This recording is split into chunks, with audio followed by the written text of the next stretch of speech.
In the aftermath of President John F. Kennedy's assassination, a series of mysterious deaths occurred involving individuals who were either directly or indirectly connected to the event.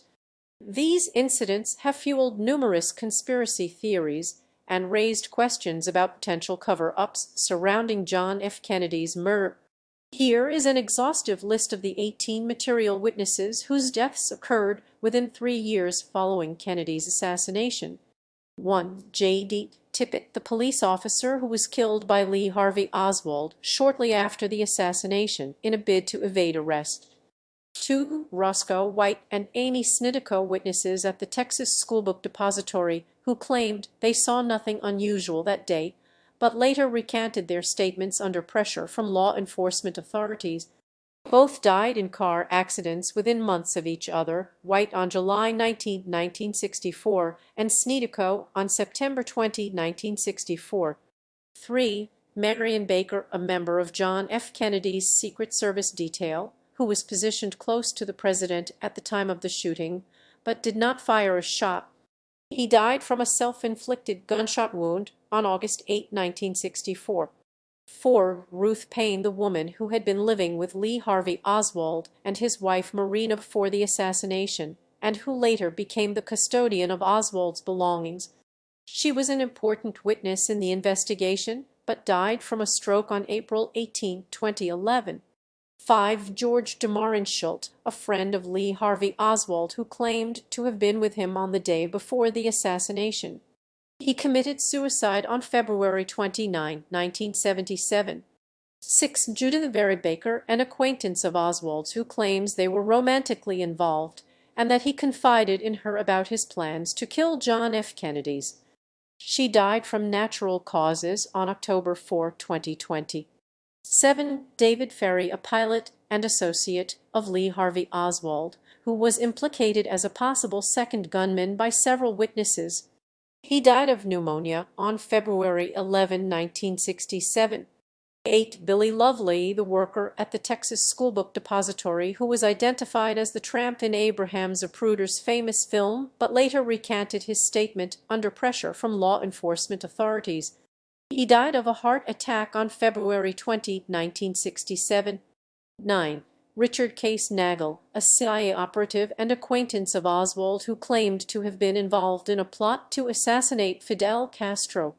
He was found dead with a gunshot wound to his head on December 4, 1967.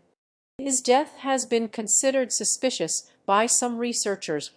10. Joseph Milter, a man who reportedly made threats against John F. Kennedy's life before the assassination and whose description matched that of one of the men seen with Oswald in New Orleans.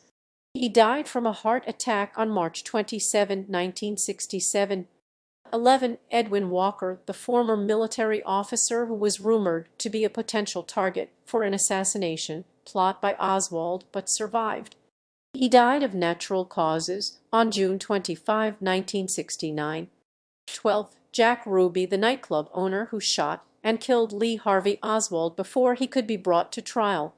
He died from cancer on January 3, 1967. 13. H. L. Hunt, a wealthy oil tycoon and rumored financier of right-wing extremist groups. He was considered a possible target for an assassination plot by Oswald, but survived. He died of natural causes on December 24, 1974.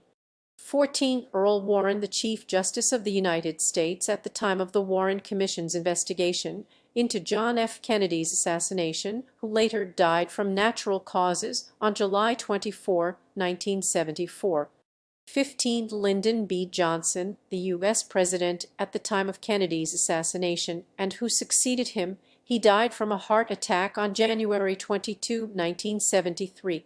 16. Jim Garrison, the New Orleans District Attorney, who conducted an investigation into John F. Kennedy's assassination and concluded it was the result of a conspiracy. He died from natural causes on November 24, 1992. 17. Malcolm Wallace, a man who had allegedly threatened to kill Kennedy in 1963, but later recanted his statement under pressure from law enforcement authorities. He died from gunshot wounds on August 8, 1967, which were ruled as self-inflicted. However, some researchers have questioned this ruling. 18 Clay Shaw, a New Orleans businessman who was accused by Garrison of being involved in a conspiracy to assassinate John F. Kennedy, but acquitted at trial. He died from natural causes on July 157, 1974. These deaths, along with numerous other oddities and inconsistencies surrounding the Kennedy assassination, have fueled ongoing debates about whether or not there was a conspiracy to kill President John F. Kennedy. Thank you for listening. If you enjoyed this episode, don't forget to like, share, and subscribe. Hit the bell icon to never miss an update. Have a topic you want us to talk about? Drop your suggestions in the comments below. Until next time, stay curious and keep questioning the world around you.